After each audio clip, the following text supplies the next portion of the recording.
The Sacramento Kings bad basketball continued in the final contest of a 5-game homestand, falling to the Atlanta Hawks in blowout city. And quite frankly, this team is worse than a fucking joke. It's an insulting joke. There's nothing to like about this team or this season or these post-game recaps.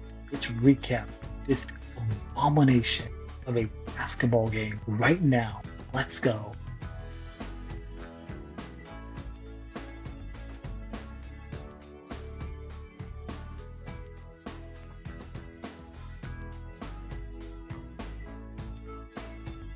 What is up, everyone? Welcome back to another episode of our Kings-related podcast.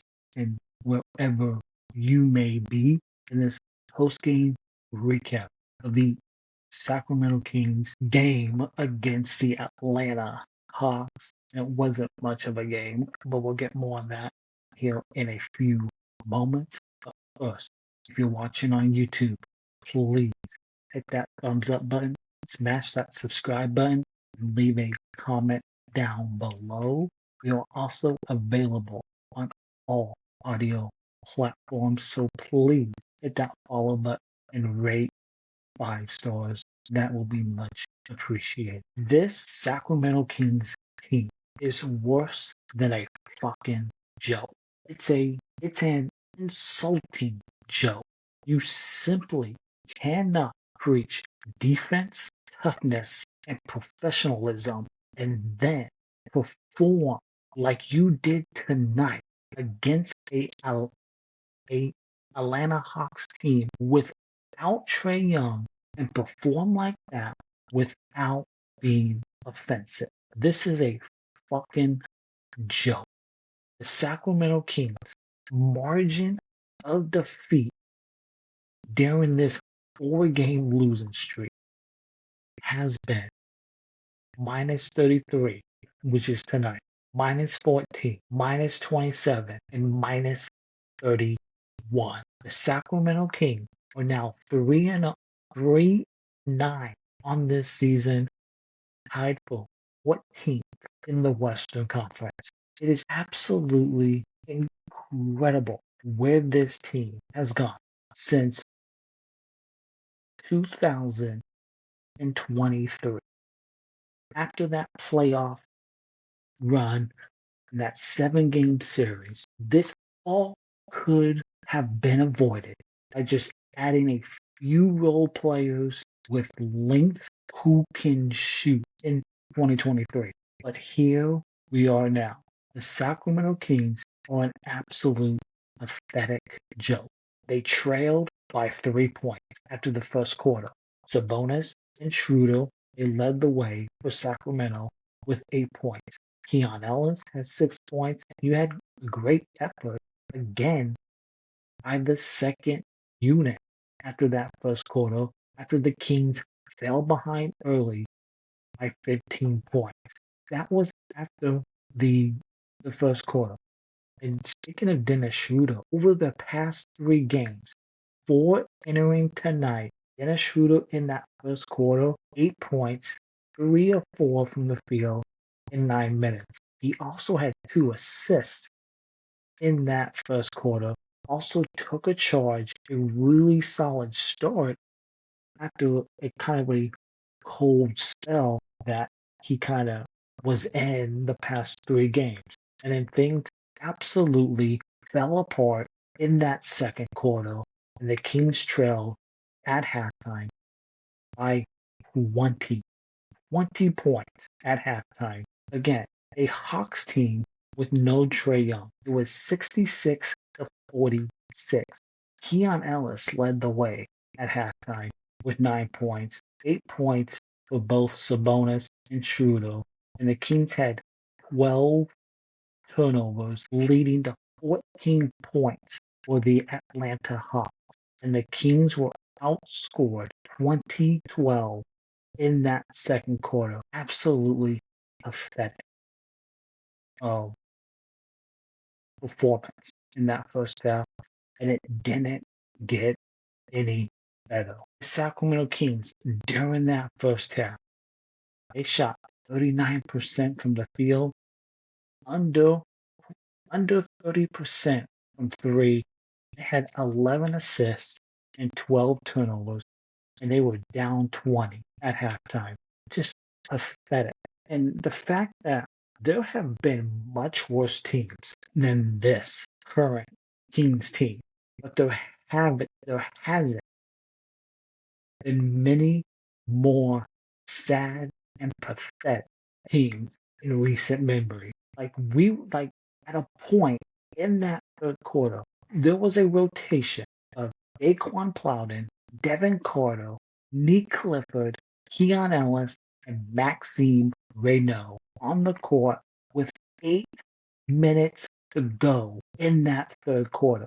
This is what was expected to be the Kings' garbage time rotation. And that was your rotation with 8 minutes to go in the third quarter. Absolutely a pathetic fucking joke of a team. The Kings went 1-4 on this homestand. And one of the Kings' basic goals is to take care of the home court. And they didn't do that with an embarrassing 133 loss to the Atlanta Hawks on this Wednesday night without Trae Young.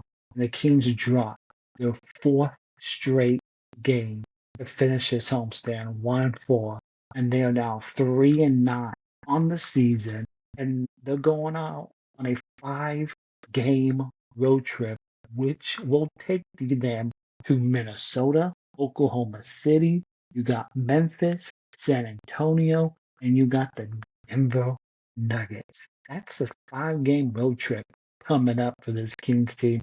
And the way this team looked on this homestand, they could lose all 5 of those fucking games. Because the team that we have seen is an absolute joke. And it's embarrassing to call myself a Kings fan with that product. This is on this organization of not doing anything after that 7-game series in the playoffs. They did nothing. And now Scott Perry has to clean up that former front office's mess. Absolutely pathetic. But here's some of my thoughts on this god-awful game and performance, lifeless performance from the Kings against the Hawks. You had a line change at the hockey term. So with the starting unit playing lifeless basketball coming out of the halftime, Doug Christie did the line change. He pulled all 5 starters in this game with 2:13 in the third, and it didn't really make an impact in this game. But the message was clear: play better or sit your ass on the bench and watch. 2, please, more Keon Ellis with Zach LaVine and Malik Monk both out for this game.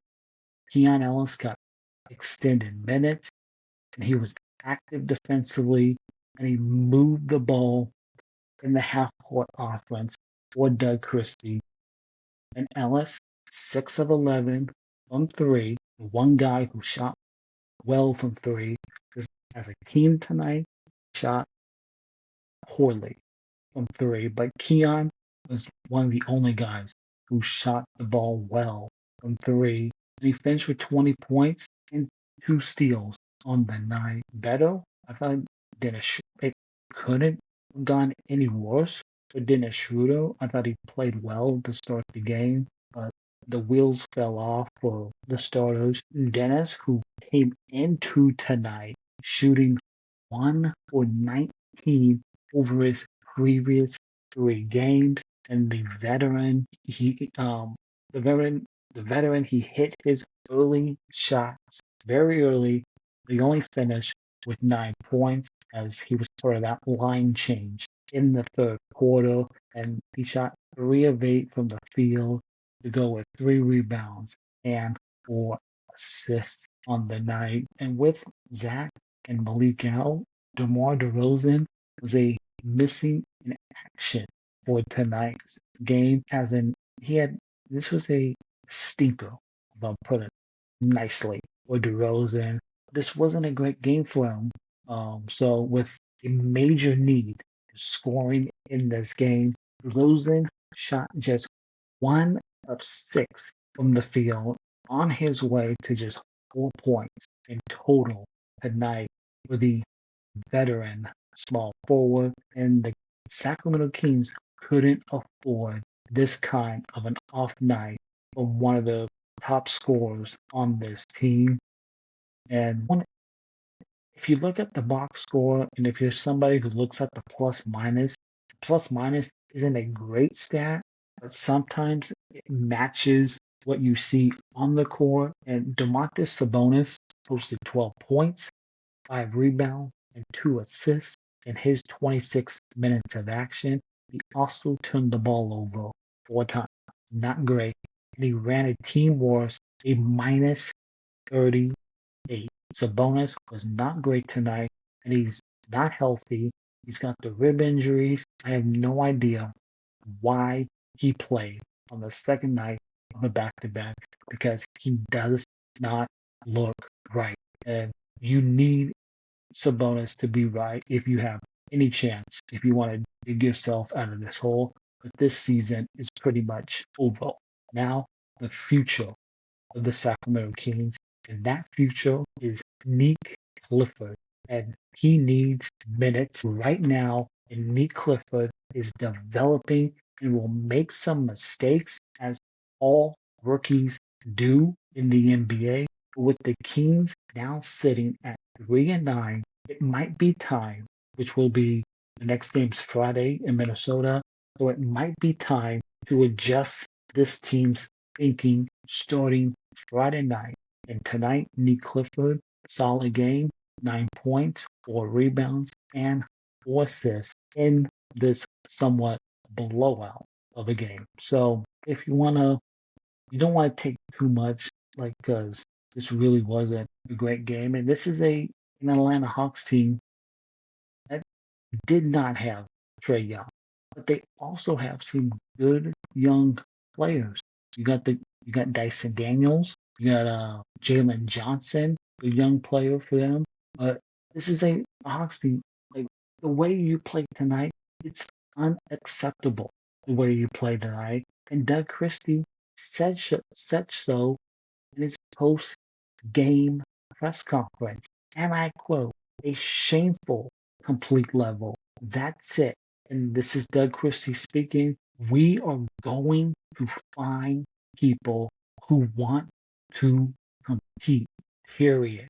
That was Doug Christie post-game following this team's 33-point loss to the Atlanta Hawks tonight. And Doug also said that he wishes he could have put on a jersey tonight, because at the very least, he would have had used all 6 of his fouls. Even at 55 years old, he could have done a better job than what the Kings as a team did tonight. Not a great showing from this Kings team. Right? Just look at it. Again, I ran over the margin of defeat during this losing streak. 33, 14, 27, and 31. Those are all the numbers, how bad the Kings lost in this 4-game losing streak. Absolutely pathetic performance from this team overall. There's nothing to take any positive things. 35% from 3, 39% shooting from the field. Nothing positive on this game whatsoever. Let me know in the comments down below. What do you want to see from this team going forward, starting Friday night when they kick off this 5-game homestand? Let me know in the comments down below. That will do it for this episode of our Kings-related podcast. Please hit that thumbs up, hit the subscribe button, and we're also available on all audio platforms. Please hit that follow button rate 5 stars, and leave a nice little review. We much appreciate it. And as always, thanks for tuning in. Take care and go Kings.